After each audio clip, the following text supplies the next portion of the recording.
GE and CNBC TV 18 present Energizing India. Welcome back. You're watching our special conversation, Energizing India, brought to you in association with GE. Mr. Parekh, the point that Vipul was actually making and Mr. Agarwal were also making about getting the end user to understand that there is a cost. Let's look at what's happened with the power sector in this country. SEBs, of course, now called discoms or whatever the case may be.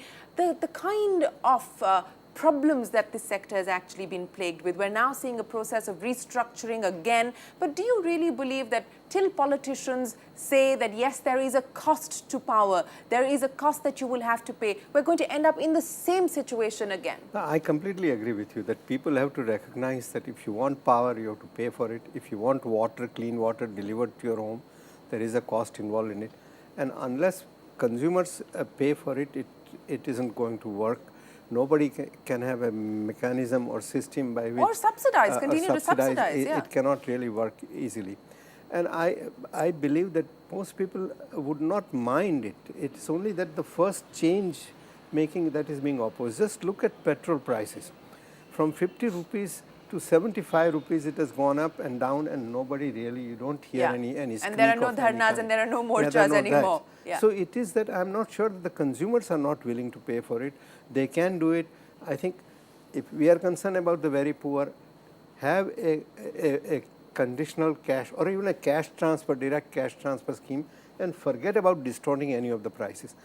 R.S. Sharma, I want you to address business of, blocks which have been awarded, but nothing much has happened with that. We've seen the experience as far as the past NELP rounds are concerned. We're now hoping to perhaps launch a new NELP round and be able to attract much more investment. But do you really feel that we are likely to see improvement in terms of E&P discoveries, in terms of recovery rates, in terms of productivity enhancement?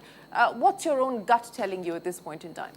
See, absolutely. First of all, talking positivities, I talk of the potential. There's a very distinct potential for, increasing the production, for increasing the exploration into the country, and for IOR, EOR, very distinct possibility. But we feel there has to be a strong political will. I will use the word strong political will because we have seen time and again recommendations given by the, economists of the eminence of Dr. Kirit Parekh.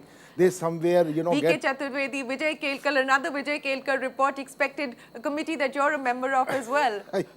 Well, thing is, when we work in these committees, I tell you there's so much passion because we feel concerned for the economy. Because you're not running for office. You're not going to be contesting an election. Look, this working in these committees, there's no compensation. Only thing is the passion. And there also we keep discussing potential is much more than what we are doing.